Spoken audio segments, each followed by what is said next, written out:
যুবশক্তি নিয়ে অনেক অনেক প্রশ্ন করেছেন। যুবশক্তি নিয়ে লেটেস্ট আপডেট আজকে আপনাদের জানাচ্ছি আমি। আজ তাক বাংলা যে অনলাইন নিউজ পেজ আছে সেখানে একটি খবর প্রকাশিত হয়েছে, সেটা 9 জুন এখানে প্রকাশ করা হয়েছে। এবার আপডেটটা কি চলুন আপনাদের জানিয়ে দিচ্ছি। বেকার যুবক যুবতীদের 3,000 টাকা করে দেওয়া হবে। আগে যুবশক্তি প্রকল্প বন্ধ হচ্ছে, বদলে চালু হচ্ছে যুবশক্তি প্রকল্প। বেকাররা যুবশক্তি ভাতা পাবেন, এর জন্য থাকতে হবে ডিবিটি লিঙ্ক। প্রশ্ন হলো কবে থেকে চালু হবে, কবে থেকে অ্যাকাউন্টে যুবশক্তি টাকা ঢুকবে। মুখ্যমন্ত্রী শুভেন্দু অধিকারী জানিয়েছেন আগামী 22শে জুন যে রাজ্য বাজেট আছে সেই বাজেটে আগামী 1 বছরে এই প্রকল্পের বরাদ্দের কথা ঘোষণা করবেন।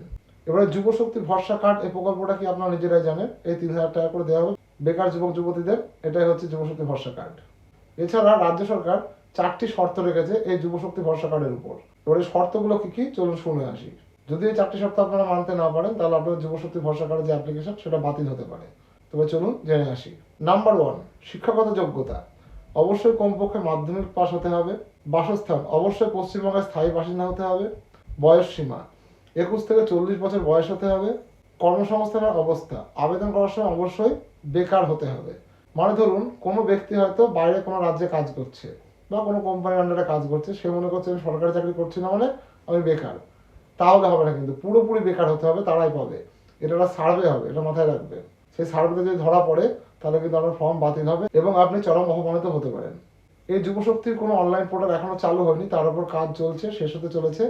সেটা খুব শীঘ্রই প্রকাশ করা হবে। এখনো কিন্তু কোনো পোর্টাল অফিসিয়ালভাবে প্রকাশ পায়নি। অযথা গুগলে গিয়ে সার্চ করবেন না এবং ভুলভাল পোর্টালে আপনারা ক্লিক করবেন না, আপনারা স্ক্যামের শিকার হতে পারেন। আর এই ফর্মটা ফিল আপ হবে, এখানে যেটা জানানো হচ্ছে তাতে এখানে বলা হচ্ছে এই ফর্মটা পুরোপুরি অনলাইনের মধ্যে ফিল আপ হবে। তারপরে রাজ্য সরকার এটাকে ভেরিফাই করবে, ভেরিফাই করার পরে আপনাদের রেজিস্টার্ড ব্যাঙ্ক অ্যাকাউন্টটাতে ডিবিটি লিঙ্ক আছে, সেই ব্যাঙ্ক অ্যাকাউন্টে আপনার 3,000 টাকা ক্রেডিট হয়ে যাবে। তো এই ছিল যুবশক্তি প্রকল্পের নিউ আপডেট, আপনাদের জানিয়ে দিলাম। আবারও বলে দিচ্ছি, এটা 22শে জুনের পরে বাজেটে পেশ করা হবে এবং এর পোর্টাল কিন্তু এখনো চালু হয়নি। কিছুদিনের মধ্যে অফিসিয়ালভাবে এটা প্রকাশ পাবে, তখন আপনাদের আমি ভিডিওর মাধ্যমে জানিয়ে দেবো। আর 4টি শর্ত তো আপনাদের বলেই দিলাম, এই 4টি শর্ত মেনে চলবেন।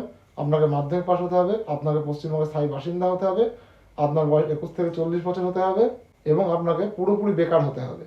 আর অবশ্যই ব্যাঙ্ক অ্যাকাউন্টের সাথে ডিবিটি লিঙ্ক করিয়ে রাখবেন, তবে আপনারা ব্যাঙ্ক অ্যাকাউন্টের মাধ্যমে টাকা পাবেন। সবাই সুস্থ থাকবেন, ভালো থাকবেন।